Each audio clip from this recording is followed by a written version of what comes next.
कक्षा 10 के प्यारे बच्चों। तो बच्चों, आज मैं आप सभी लोगों के लिए कक्षा 10 की जो गणित है, गणित की जो प्रश्नावली 1.1 है, उस प्रश्नावली 1.1 को आज मैं लेकर के आ गया हूँ। और आज से मैं 1.1 से लेकर के सारे जितने भी मैथ आपके क्लास 10th में है, सारी मैथ को मैं आपको इसी चैनल पे सॉल्व करवाने वाला हूँ।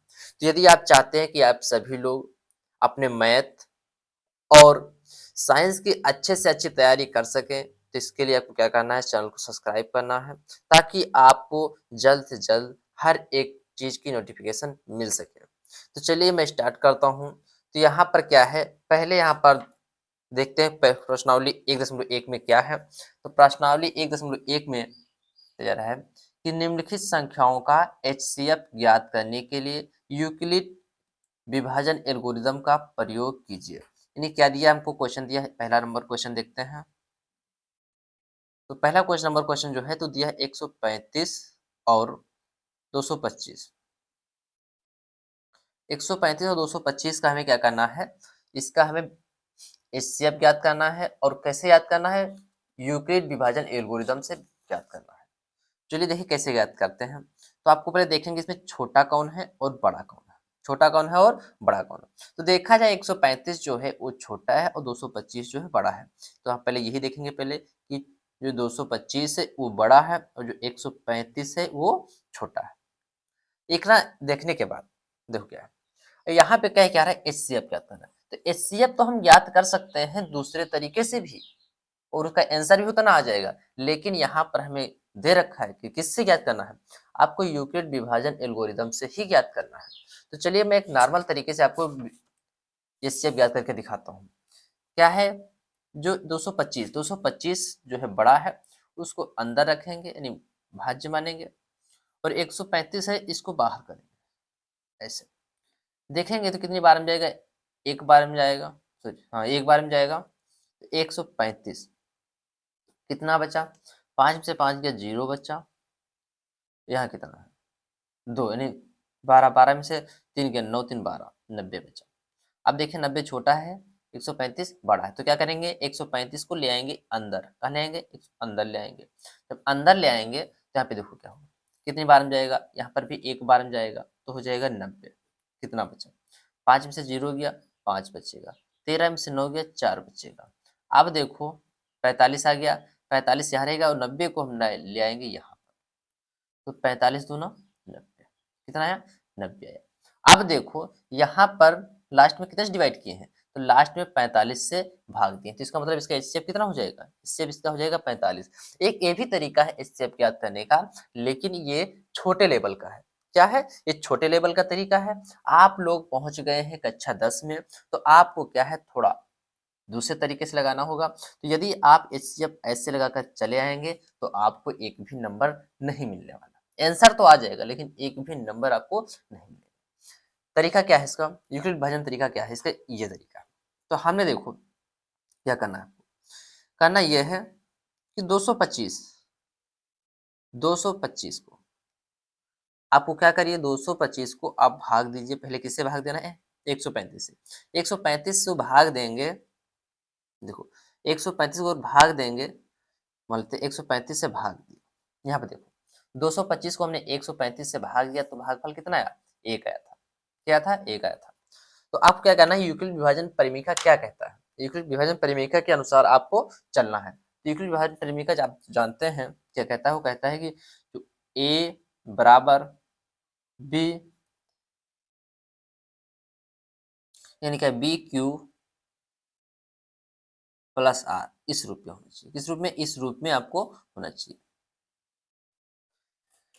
तो देखो 135 को एक कर देंगे।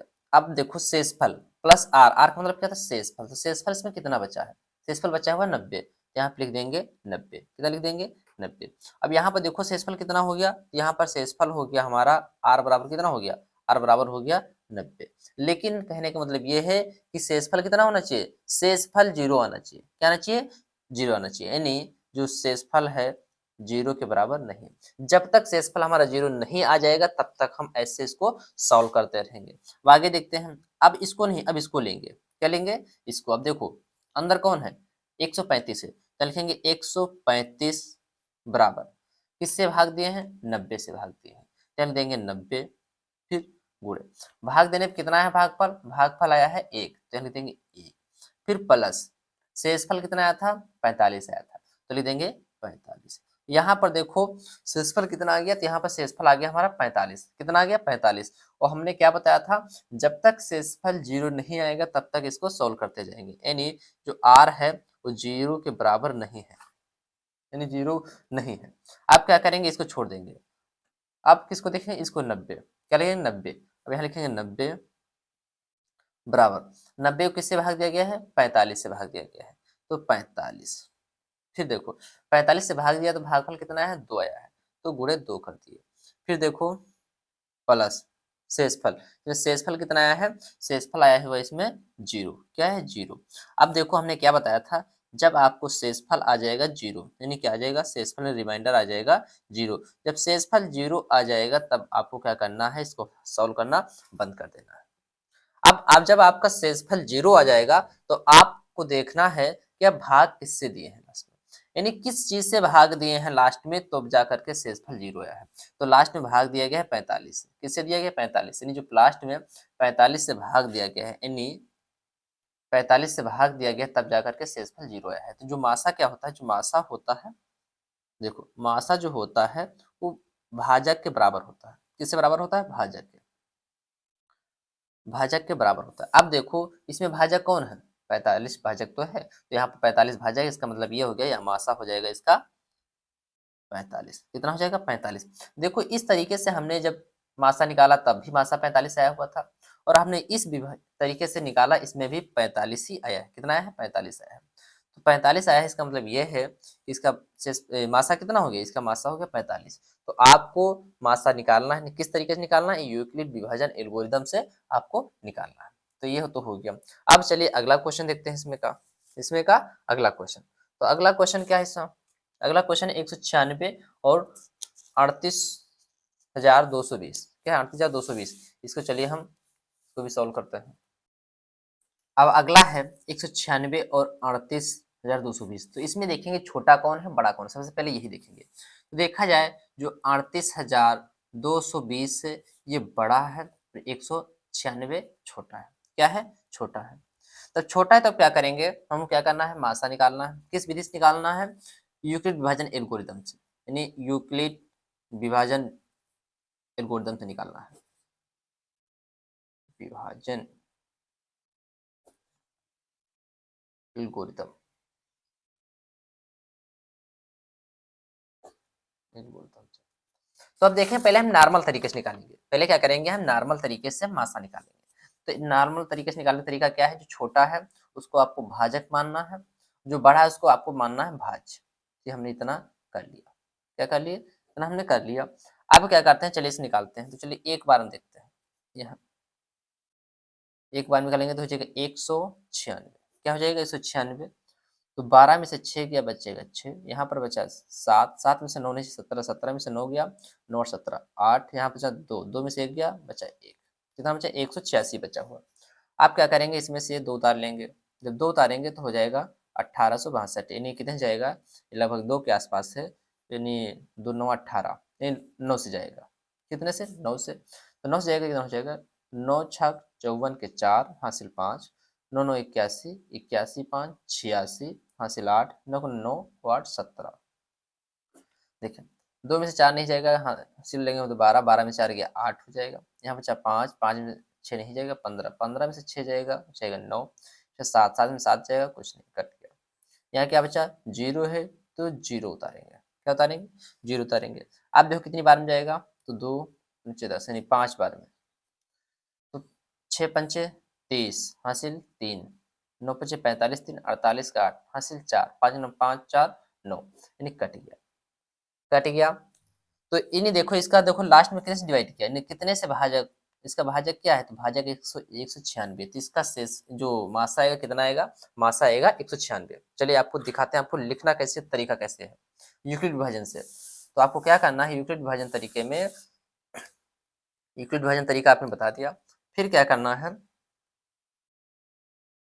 जैसे आपको दिखाना है कि जो 38,220 है, इसको आपने 196 से भाग दिया तो भागफल कितना है? तो भागफल आया हमारा 195। कितना आया है? 195 आया हुआ है। 195 तो गुणे 195 हो जाएगा। क्या हो जाएगा? 195 हो जाएगा। शेषफल कितना आया है? शेषफल आया है आपका 0। क्या है? 0। शेषफल 0। और हमने आपको बताया है कि जब तक शेषफल 0 नहीं आ जाएगा तब तक क्या करना है? आपको डिवाइड करते रहना है इसे। तो शेषफल हमारा 0 आ गया, समझ लीजिए काम हमारा हो गया आसान। तो आप क्या करेंगे? यहीं पे इसको समाप्त करेंगे। तो हम लिख देंगे कि हमारा शेषफल हो गया 0। शेषफल कितना हो गया? शेषफल हमारा हो गया 0। शेषफल 0 हो गया। और हमने क्या बताया? मासा कौन होता है? जो मासा होता है भाजक के बराबर होता है। किसके बराबर होता है? भाजक के। यानी भाजक को ही मासा कहते हैं। समझ लीजिए भाजक को ही मासा कहते हैं। तो इसमें भाजक कौन है? भाजक मतलब होता है कि जिससे भाग दिया जाए। इसमें किससे भाग दिया जा रहा है? इसमें भाग दिया गया है 196 से। 196 से भाग दिया गया है, तो इसका नहीं भाजक हमारा हो गया 196। जब भाजक 196 है तो इसको मासा कह सकते हैं। मासा क्या हो गया हमारा? मासा हमारा हो गया 196। तो हमारा मासा कितना आ गया? मासा हमारा आ गया 196। और अगला क्वेश्चन है कि 867 और 255 में इसमें हमको निकालना है मासा। चलिए इसको हम भी हम निकाल के दिखाते हैं। तो 3 नंबर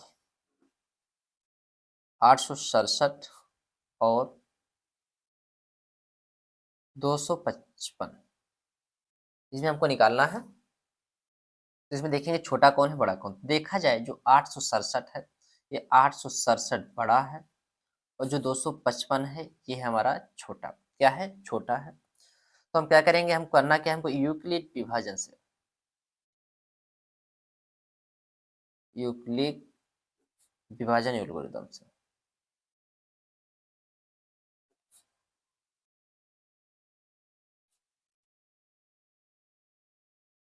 यूक्लिड विभाजन एल्गोरिदम से क्या करना है? एचसीएफ ज्ञात करना है। तो एचसीएफ ज्ञात करने का तरीका क्या है? हमने क्या बताया? पहले आपको क्या करना है? नॉर्मल तरीके से निकाल लेना है, जो आप नॉर्मल निकालते हैं। चलिए हम आपको नॉर्मल दिखाते हैं करके। एक है 255 और 867, इसमें हमको निकालना है। देखें बड़ा कौन है? तो बड़ा इसमें है 867। तो 867 को हम क्या करेंगे? 255 से देंगे भाग। 255 से भाग देंगे तो कितनी बार में जाएगा? तो ये जाएगा 3 बार में। तो 5 या 15 के 5 हासिल 1, 5 या 15 1 16 6 हासिल 1, और 3 और 6 1 7 हो गया। अब देखो 7 में से 5 गया 2 बचा, 6 में से 6 गया 0 बचा, 8 में 7 गया 1 बचा। अब देखो ये 102 शेषफल बचा है। तो अब क्या करेंगे? इसको कर देंगे बाहर, इसको ले आएंगे अंदर 255। अब जाएंगे इसको 2 बार में, तो 102 के दूना हो जाएगा 204। अब 5 में 4 गया 1 बचा, 5 में से 0 गया 5, कट गया। अब देखो 51 आया। अब क्या करेंगे? 51 कर देंगे बाहर और 102 को कर देंगे अंदर। 51 दूना 102, कट गया। आपको देखा नॉर्मल तरीके से हमने निकाल लिया। नॉर्मल तरीके से निकाला तो इससे कितना आया? 51 आया है। अब आपको क्या करना है? यूक्लिड विभाजन तरीके से निकाल के दिखाना है। इससे आपको क्या होती है? सहायता मिल जाती है। चलिए हम दिखाते हैं कि वैसे कैसे आपको करना है। मान लेते हैं जैसे लिखा, तो आपको क्या करना है? 225 सॉरी 867, 867 को आपको भाग देना है। किससे देना है? 255 से। तो 255 से भाग दिए तो भागफल कितना आया है? आपको ये बताना भागफल कितना है। तो देखिए भागफल कितना है? भागफल आया है 3। कितना है? 3 आया है। तो आपको लिख देना है गुणे 3 प्लस शेषफल। शेषफल कितना आया था? तो शेषफल आपका आया था 102। कितना आया था? 102 आया था। तो लिख दिया 102। और यहाँ पर देखा जाए भाग शेषफल कितना आ गया? शेषफल आ गया 102। और हमने आपको क्या बताया है कि जब तक शेषफल 0 नहीं आएगा तब तक आपको सॉल्व करना है। तो लिख देंगे यहाँ पर कि शेषफल जो है वो 0 के बराबर नहीं है। 0 के बराबर नहीं है। 0 के बराबर नहीं, तो क्या करें? और प्रोसेस बढ़ाएंगे थोड़ा। और प्रोसेस बढ़ाएंगे तो क्या है? अब लेंगे 255। क्या लेंगे? 255 को लेंगे। अब 255 को लेंगे और भाग किसे करेंगे? 102 से। किसे करेंगे? 102 से। यहाँ पे देखो 255 था, 255 को 102 से भाग किया गया तो भागफल कितना है? 2 आया है। और शेषफल कितना है? 51 आया है। यही बताना है आपको कि 255 को 102 से भाग किया गया तो भागफल कितना है? 2 आया है। और शेषफल कितना है? शेषफल आया है वह 51। 51 आया है। तो यहाँ पर भी देखा जाए तो यहाँ पर भी जो ये शेषफल है तो कितना है 51 है। हमको क्या कहना, आना कितना चाहिए, 0 चाहिए हमको। ये 0 शेषफल नहीं है। शेषफल क्या है, शेषफल 0 नहीं है। 0 नहीं है तो क्या करेंगे, इसको और बढ़ाएंगे आगे, प्रोसेस क्या करेंगे और आगे हम बढ़ाएंगे। तो आप क्या करेंगे, आप 102 को भाग करेंगे, किसको करेंगे, 102 को भाग करेंगे किससे, 51 से। 51 से भाग किया गया है तो भागफल कितना है, देखो 2 यहाँ पर। नहीं, 102 को अगर 51 से भाग दिया गया तो भागफल आया है 2 और शेषफल कितना है, 0 आया है। कितना, 0। तो 51 को भाग दिया गया है 2 से, सॉरी 102 को 51 से भाग दिया गया तो भागफल आया 2 और शेषफल आया है 0। क्या आ गया, 0 आ गया। और हम चाहते क्या थे, हम यही चाहते थे कि हमारा शेषफल आ जाए 0। तो हमको जिसको था बेसब्री से इंतजार, वो मिल गया हमको। शेषफल कितना हो गया, शेषफल हो गया 0। जब हमारा शेषफल 0 हो जाएगा बस उतने पे हम छोड़ देंगे, हमारा काम हो गया। अब आपको देखना है कि लास्ट में आपको भाग किससे दिया आपने, लास्ट में किससे भाग दिए हैं, तो लास्ट में भाग दिए हैं 51 से। किससे दिए हैं, भाग 51 से। 51 क्या है, भाजक है। हमको ये भी पता है जो मासा होता है, क्या है, मासा जो होता है वो भाजक होता है। क्या होता है, भाजक। भाजक यानी भाजक मतलब लास्ट में आपने भाग किससे दिया, तो लास्ट में भाग दिया हमने 51 से। इसका भाजक क्या है, भाजक 51। जब भाजक 51 है तो हमारा मासा भी हो गया 51। क्या हो गया, हमारा मासा भी हो गया 51। तो हमको मासा ज्ञात करना था, हमारा मासा ज्ञात हो गया। अब चलिए अगला क्वेश्चन देखते हैं, अगला क्वेश्चन क्या कह रहा है। तो अगला क्वेश्चन दिया है कि दर्शाइए कि कोई भी धनात्मक विषम पूर्णांक 6q+1 या 6q+3 या 6q+5 के रूप का होता है, जहाँ q कोई धनात्मक पूर्णांक है। इसको हमको ज्ञात करना है। तो पहले देखते हैं कि धनात्मक विषम पूर्णांक क्या दिया है, यानी विषम पूर्णांक क्या है। दर्शाइए कोई भी धनात्मक विषम पूर्णांक, यानी विषम पूर्णांक हमको नहीं दिया है तो पहले हम विषम पूर्णांक मान लेंगे। क्या करेंगे, मानेंगे। तो मान लेते हैं, माना विषम यानी कोई विषम पूर्णांक, माना कोई विषम पूर्णांक ए है। क्या है, ए। हमने विषम पूर्णांक मान लिया है ए। क्या मान लिया, ए मान लिया। फिर आगे क्या देखते हैं, अब देखो हमने आपको बताया है पहले कि विभाजन एल्गोरिथम क्या दिया है। वो कह रहा है कि ए बराबर बी क्यू प्लस आर इस रूप में होता है। क्या होता है, इस रूप में होता है। तो हमको धनात्मक पूर्णांक मिल गया, क्या हमें ए मान लिए। अब देखो बी, बी की जगह पे यहाँ पे क्या दिया है, बी की जगह पे यहाँ पे दिया हुआ है 6, 6q+1 यानी ये हो गया बी, ये हो गया क्यू, ये प्लस आर हो गया। तो देखो यहाँ पर भी देखो बी की जगह क्या दिया है, 6 दिया, यहाँ पर भी बी की जगह 6 दिया है। यानी हमको बी की जगह क्या दिया, यहाँ पर भी 6, यहाँ पर भी 6, सभी ने बी की जगह पे दिया है 6। यानी जो भाजक है,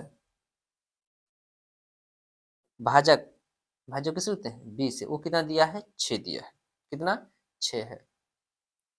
और देखा जाए हम बात करें शेषफल की, किसकी बात करें, शेषफल की। तो शेषफल की बात करें तो देखा जाए, जैसे मान लेते हैं आपको दिया है 6 दिया गया, 6 दिया गया। आपको 6 को भाग कर दिया, कह दिया जाए कि आप 6 को 7 को 6 से भाग करिए तो कितना आएगा, 6 का नाम 6, कितना बचा, 1 बचा। अगर आपको कह दिया जाए कि 6 को 8 को 6 से भाग करिए तो 6 का नाम 6, कितना बचा, 2 बचा। कह दिया जाए कि 9 को आप 6 से भाग करिए, 6 का नाम 6, कितना बचा, 3 बचा। कह दिया जाए कि 10 को आप 6 से भाग करिए तो 1 6, कितना बचे, 4 बचेगा। कह जाए 11 को आप 6 से भाग करिए तो 6 का नाम 6, कितना बचे, 5 बचेगा। कह दिया जाए 12 को आप 6 से भाग करिए तो 6 दूनी 12, 0। क्या हो गया, 0। तो यहाँ पर आपने क्या नोटिस किया, जब 7 को 6 से भाग दिया तो शेषफल 1 आया, जब 8 को 6 से भाग दिया तो शेषफल 2 आया, जब 9 को 6 से भाग दिया तो शेषफल 3 आया, जब 10 को 6 से भाग दिया तो 4 आया, तो 11 को जगह 6 से भाग दिया तो 5 आया। और फिर अगर 12 पर पहुंचे तो क्या हो गया, 0 हो गया। फिर आप 13 को क्या करिए, 13 को जैसे 6 दूनी 12, 1 बचा, कितना बचा, 1 बचा। तो यहाँ पर आप ये ध्यान दीजिएगा कि जब भी जो शेषफल बचता है जो भाजक से छोटा होता है, क्या होता है, भाजक से छोटा है, एक अंक कम रहेगा। अगर यहाँ पे 6 है तो आपको शेषफल क्या आ जाएगा, एक 0 आ सकता है, 1 आ सकता है, 2 आ सकता है, 3 आ सकता है, 4 आ सकता है, 5 आ सकता है, 5 के ऊपर नहीं जाएगा, ध्यान रखिए। अगर आपके पास 3 है, भाजक 3 होगा तो शेषफल क्या आएगा, 0 आ सकता है, 1 आ सकता है, 2 आ सकता है, 3 नहीं आएगा। तो वैसे देखो यहाँ पर शेषफल क्या आ सकता है? शेषफल आ सकता है आपके पास 0 आ सकता है, 1 आ सकता है, 2 आ सकता है, 3 आ सकता है, 4 आ सकता है, 5 आ सकता है। यानी 5 से ज़्यादा नहीं आएगा। इससे नहीं 6 है तो 6 तो नहीं, 6 से 1 अंक कम ही रहेगा। क्यों? क्योंकि आप देखो जो शेषफल होता है वो क्या होता है, या तो 0 के बराबर रहेगा, क्या रहेगा? या तो 0 रहेगा या तो 0 से ऊपर रहेगा। जो शेषफल है तो या तो 0 रहेगा या तो 0 से ऊपर होगा। लेकिन 6 से हमेशा क्या रहेगा? कम रहेगा। क्या रहेगा? 6 से छोटा रहेगा। लेकिन जितना भाजक होगा, भाजक से 1 अंक कम ही रहता है शेषफल। इस चीज आपको ध्यान रखना है। हो गया। अब आगे चले देखते हैं। अब आगे देखते हैं, मान लेते हैं अतः। तो हम क्या करेंगे, इस शेषफल को पारापारी से रखेंगे। तो लिखे हम अतः, यहाँ पर हम जानते हैं कि हमारा विषम पूर्णांक क्या है? ए है। तो ए बराबर बी, बी क्यू, क्यू की जो हमने क्यू मान लेते हैं, प्लस आर। क्या होता है? आर, आर होता है ये। और सूत्र क्या होता है? हमारा सूत्र होता है बी ए बराबर बी क्यू प्लस आर होता है। तो आप चलिए देखते हैं, ए हमारे पास ए है, बी की जगह हमारे पास क्या है? 6, तो लिख देते हैं 6। और क्यू, क्यू क्यू है, क्यू रख देंगे। और आर पहले क्या रखेंगे? 0 रखेंगे, 0 रख दिए। फिर देखते हैं तो ए बराबर क्या हो जाएगा? 6, क्यू है तो क्यू, शेषफल 1 रखेंगे तो हो जाएगा, ये हो जाएगा। फिर ए बराबर 6 क्यू प्लस शेषफल 2 रखेंगे तो 2 हो जाएगा यहाँ पर। अब यहाँ पे देखते हैं ए बराबर 6 क्यू प्लस 3, पारापारी रखते जाते हैं हम। 6 क्यू प्लस 4 रख दिए, ए बराबर 6 क्यू प्लस 5 रख दिए। अब हम जानते हैं कि शेषफल क्या होगा? शेषफल 6 से 1 अंक कम ही रहेगा, यानी भाजक से 1 अंक कम ही रहेगा। तो हमने 5 तक रख दिया है। अब यहाँ पर देखो कौन सम है कौन विषम है, ये देखेंगे। तो यहाँ पर देखा जाए 0 क्या है? 0 एक सम है। क्या है? सम। यह सम संख्या है। 0 क्या है? सम संख्या है। 0 क्या है? सम संख्या है। सम संख्या क्यों है? सम संख्या किसे कहते हैं? सम संख्या किसे कहते हैं? जो 2 से विभाजित हो जाती है। जो 2 से विभाजित हो जाती है उसको क्या कहते हैं? सम संख्या। यानी ये क्यों सम संख्या? क्योंकि ये 2 से विभाजित है। क्या है? 2 से विभाजित है। नहीं, जो संख्या 2 से विभाजित हो जाती है उसको कहते हैं सम संख्या। और जो 2 से विभाजित नहीं होती उसको क्या कहते हैं? उसको कहते हैं विषम संख्या। यहाँ पर देखो 2 है, ये भी क्या है? सम संख्या है। यह सम संख्या है। क्यों सम संख्या? क्योंकि 2 से विभाजित हो जाएगी। 2 को 2 से भाग करोगे तो कट जाएगा, नहीं कटेगा? कट जाएगा। फिर यहाँ पे देखो 4, क्या देखा जाए? 4 देखा जाए। तो 4 देखा जाए तो 4 क्या है? यह भी सम संख्या है। क्या है? ये भी सम संख्या है। क्यों सम संख्या? क्योंकि 2 से विभाजित हो जाएगी। 4 को 2 से विभाजित करो तो विभाजित हो जाएगी। तो ये क्या है? सम संख्या। अब चलिए देखते हैं, यहाँ पे देखिए 6 क्यू प्लस 1, तो लास्ट में क्या है? 1। तो 1 क्या है? 1 विषम संख्या। क्या है? विषम संख्या। यानी यह विषम संख्या है। क्या है? यह विषम संख्या है। विषम संख्या क्यों है? क्योंकि 2 से विभाजित नहीं है। 2 से विभाजित नहीं है। 2 से विभाजित नहीं है, यानी 2 से इसको विभाजित करें 2 से विभाजित नहीं हो पाएगी। तो सम संख्या। लास्ट में 3 है, देखो ये भी क्या है? बस विषम संख्या है। ये भी विषम संख्या है। यहाँ पे लास्ट में क्या है? 5। 5 भी देखा जाए तो 2 से विभाजित नहीं होगी, तो ये भी क्या है? विषम संख्या। यह भी विषम संख्या। हमने क्या किया? कुछ नहीं किया। हमने पहले क्या दिया? शेषफल निकाला कि शेषफल क्या क्या हो सकता है। उसके बाद हमने क्या दिया? इस सूत्र पे लिखा, इन विभाजन एल्गोरिदम के सूत्र पे हमने इसको रखा। विभाजन एल्गोरिदम के सूत्र पे हमने रखा तो क्या मिला? हमको इतना चीज पता, हमको ये पता चला कौन सम है कौन विषम है। अब हमसे क्वेश्चन में कह क्या रहा है? हमसे क्वेश्चन में क्या कह रहा है, पहले इसको देखेंगे। तो हम क्वेश्चन में देखने तो क्या कह रहा है? कह रहा है कि दर्शाइए कि कोई भी धनात्मक विषम पूर्णांक 6q प्लस 1, 6q प्लस 3 और 6q प्लस 5 के रूप में होता है। तो अब आपको यहाँ पर देखना यह है कि इसमें विषम वाला कौन है? विषम वाला कौन है? एक तो विषम वाला ये है 6q plus 1, 6q plus 3, 6q plus 5। और हमको यही दिखाना था, हमको यही दिखाना था। क्या है? कि दर्शाइए कि कोई भी धनात्मक विषम पूर्णांक 6q+1, 6q+3, 6q+5 के रूप में होता है। तो हमने जब इसको रखा, सीरियल में रखा, तो हमको तुरंत पता चल गया कि ये विषम है, ये भी विषम, ये भी विषम। अब क्या करना है आपको, अब सीधे लिख देना है। क्या करना है, आप सीधे आपको लिख देना है। क्या लिखना है, चलिए मैं आपको बताता हूँ। लिख देना है कि अतः, यानी यही लिख देते हैं, आपको दिखा देते हैं। लिख देना है अतः कोई विषम संख्या, कोई विषम पूर्णांक, कोई विषम पूर्णांक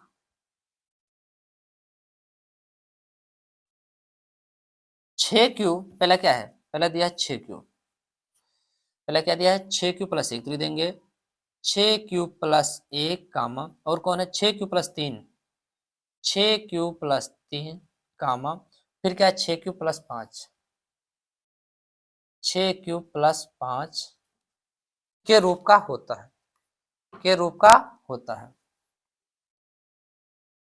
के रूप का होता है। यही हमको दिखाना था, हमने दिखा दिया। कुछ नहीं करना, बस आपको इतना ही करना था, ये हो गया। इतना आप कर देते हैं, बस आपको समझ लीजिए क्वेश्चन सॉल्व। आपको बोर्ड एग्जाम में ऐसे सीधे सीधे ऐसे क्वेश्चन मिलेगा, सीधे सीधे ऐसे क्वेश्चन मिलेगा। तो आज के इस लेक्चर में हमने 2 क्वेश्चन अटेंड किए हैं, और आज मैं इस लेक्चर को यहीं फिनिश करूंगा, और नेक्स्ट डे मैं नेक्स्ट लेक्चर को लेकर आऊँ, उसमें नेक्स्ट क्वेश्चन को सॉल्व करूंगा। और देखिए, मैथ एक ऐसी सब्जेक्ट है जो क्या प्रैक्टिस मांगता है। क्या मांगता है, मैथ एक ऐसी सब्जेक्ट है जो प्रैक्टिस मांगता है। जितना आप प्रैक्टिस करेंगे उतना ही आप इस सब्जेक्ट में परफेक्ट होंगे। तो यदि आप चाहते हैं कि आप मैथ में परफेक्ट हो, अच्छे से अच्छे नंबर लाएं, तो आपको क्या करना है, बार बार प्रैक्टिस करना है। तो यहाँ पर हमने 2 क्वेश्चन को बताया है। पहले इन दोनों क्वेश्चनों को समझिएगा, फिर जाइएगा खुद एक बार बिना कॉपी में देखे हुए सॉल्व करिएगा, उसके बाद आप नोट्स बनाइए।